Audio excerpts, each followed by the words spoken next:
Hello everyone and welcome back to FilmBook Review, an official YouTube channel of FilmBook. Featured in Google News, IMDb's news desk, and a member of the Critics' Choice Association, FilmBook is an entertainment industry news website that reports on the film and television show industry in the United States and across the world. Today on FilmBook Review, I will be reviewing the film Leave No Trace, a movie that screened at the 2022 Tribeca Film Festival. Leave No Trace is directed by Irene Taylor. This is a Leave No Trace movie review, and there will be spoilers. If you like our movie reviews, please like this Leave No Trace film review, as that helps us out with YouTube's algorithm, and consider subscribing. Once subscribed, click the bell notification box and you are all set. Please also consider becoming one of our patrons on Patreon at patreon.com/filmbook. And now, the Leave No Trace movie review. No matter what levels your cynicism might be within our jaded postmodern malaise, it never fails to shock when a revered cultural institution's abusive secrets come to light. We've been seeing it happen over the past couple of decades with such heavyweights as the Catholic Church and the entertainment industry at large. And Irene Taylor's new documentary, Leave No Trace, about the Boy Scouts of America's prolonged fight to keep their epidemic of sexual abuse a secret, falls right into heartbreaking step. But what feels different about this exposé is how close to home it all feels, and how uniquely profit-driven the BSA's decisions have been in the lead-up. So, in essence, it's a truly American problem, through and through. The doc is prefaced by the BSA's bankruptcy filing in February 2020, a necessary financial move for them to compensate the 82,000-plus sexual abuse victims who are plaintiffs in a class action lawsuit lobbied against them.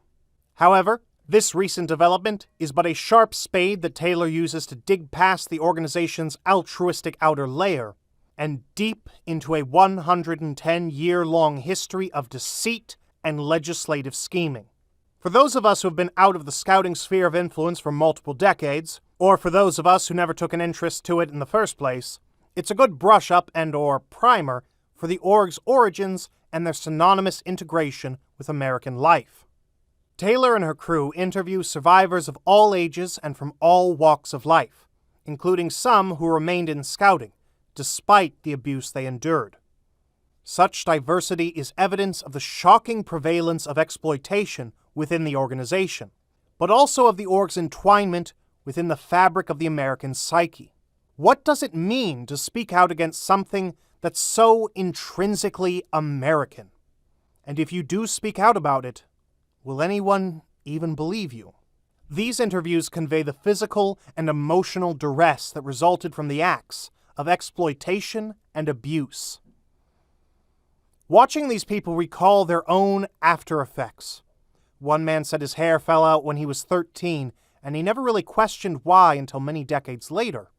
As well as learn of the BSA's inaction on their red list and IV, ineligible volunteer, reports in real time. Many of these lists and reports regarding the interviewee's own abusers, whom the BSA did little more than shuffle around, further compounds the sheer sadness of the whole ordeal. Some of the survivors even debate the effectiveness of the settlement, should it ever get paid out, which some of the legal experts estimate would result in about $6,000 per person, and whether little money is better than none. And furthermore, who's to say what is and isn't a worthwhile settlement? But again, this case is but a springboard for a wider look at corporate corruption, the reliance on family dues, volunteer labor, and manipulated government subsidies as sources of revenue is enough to get your blood boiling if it wasn't already. Some of the interviewees who had worked with BSA on the national level recall the flippant attitude of the higher-ups during the org's waning years. Those people who were less concerned with the longevity of their employer than they were with the cushy pensions and ritzy chauffeurs they had already accrued.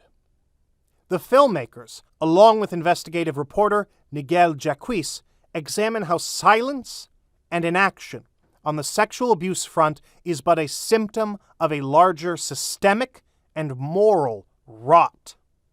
At its core, Leave No Trace is a story of survival and resilience and the long struggle for restorative justice.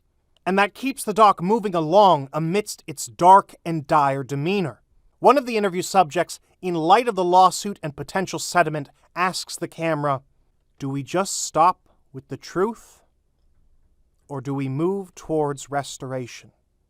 We can only hope such inextinguishable optimism will be carried on by the survivors, those fighting on their behalf, and ultimately, if they truly want to remain relevant, the Boy Scouts of America itself. And that brings us to the conclusion of this Leave No Trace movie review. I would love to hear your thoughts on it below in the comments section. If you liked what you heard during this review, please like this video and subscribe to this channel. Please also visit and subscribe to our podcast channel at FilmBook Podcast and our trailer and reaction channel at FilmBook Trailers. Thank you for viewing, and you can watch one of these reviews next.